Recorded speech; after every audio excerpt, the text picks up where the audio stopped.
Assalamualaikum warahmatullahi wabarakatuh.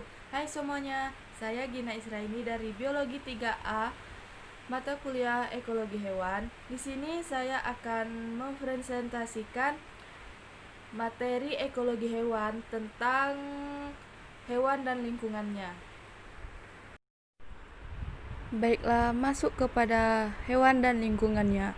Lingkungan bagi hewan adalah semua faktor biotik dan abiotik yang ada di sekitarnya dan dapat mempengaruhinya.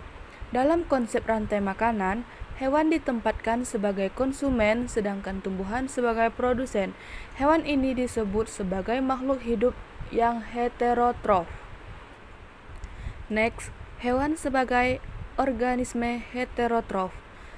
Organisme heterotrof adalah semua makhluk hidup yang memperoleh energi dari materi organik yang berasal dari makhluk hidup lain, seperti tumbuhan, hewan, dan mikrobiota.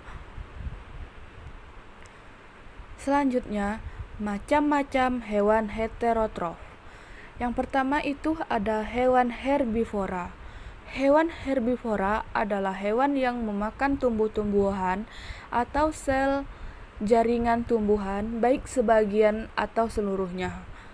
Sebagian sumber energi bagi kehidupannya dan mampu mengonversi energi yang tersimpan dalam jaringan tumbuhan menjadi jaringan hewan. Hewan herbivora sebagai hewan makro konsumen primer dapat dibagi menjadi dua golongan, yaitu yang pertama ada hewan herbivora yang memakan secara langsung tumbuhan atau bagian tumbuhan, terutama dedaunan. Contohnya ada gajah, banteng, sapi, kerbau, belalang, dan tikus. Yang kedua itu ada hewan herbivora yang memakannya sebagian besar hasil atau bagian tumbuhan yang berfungsi dalam proses fotosintesis seperti biji atau kacang-kacangan. Contohnya tupai, luwak, burung. Hewan herbivora dikelompokkan pula menjadi hewan herbivora tipe perumput atau grazer dan hewan herbivora tipe browser. Perbedaan antara herbivora perumput dan herbivora perambah sering tidak jelas karena hewan memakan bagian tumbuhan dilakukan dengan cara menggigit sebagian, menyobek atau mengerat. Hewan herbivora dibagi menjadi beberapa kelompok. Kelompok yang pertama itu adalah pemakan daun atau foliovora, buah frugiovora, biji-bijian granivora. Yang kedua itu ada pelubang daun, misalnya lalat, kumbang, kupu-kupu, dan lain-lain. Yang ketiga ada pelubang akar, batang, daun, biji, misalnya lalat, kumbang yang ukurannya lebih besar. Selanjutnya ada pemakan akar, misalnya cacing nemateda.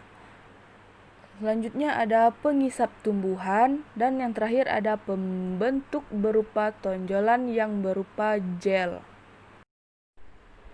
Next ada hewan karnivora.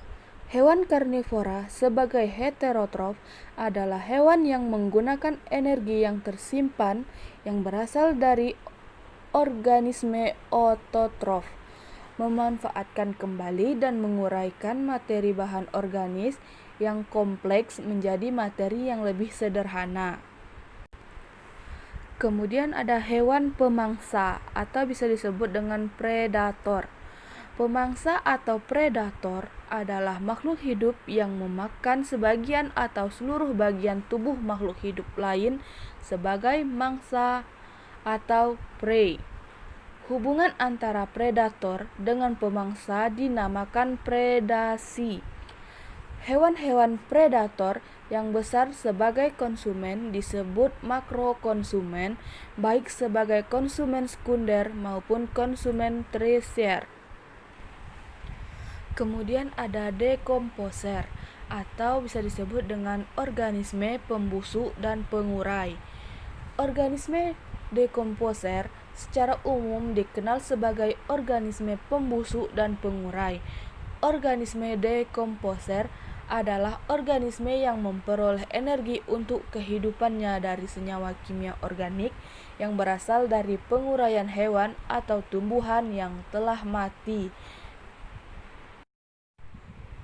Next, terakhir ada hewan endotermal dan eksotermal. Yang pertama, hewan endotermal. Hewan endotermal untuk mempertahan suhu tubuhnya selain tergantung dari kondisi panas di lingkungannya atau bisa disebut dengan panas eksternal, juga memperoleh energi dari hasil metabolisme tubuh atau disebut dengan panas internal. Hewan ini dapat mempertahankan suhu tubuh karena mempunyai bulu atau lapisan lemak yang dapat menjadi penyekat panas. Fungsi tubuh hewan endotermal akan mengatur gradasi suhu tubuh dan suhu udara melalui beberapa mekanisme perubahan fungsi tubuh. Selanjutnya ada hewan eksotermal. Hewan eksotermal atau hewan heterothermis adalah hewan yang harus mengatur suhu tubuh yang tergantung pada panas lingkungannya atau disebut dengan panas eksternal. Ikan adalah salah satu contoh hewan eksotermal yang paling cocok karena suhu tubuhnya mempunyai hubungan erat dengan suhu lingkungan perairan.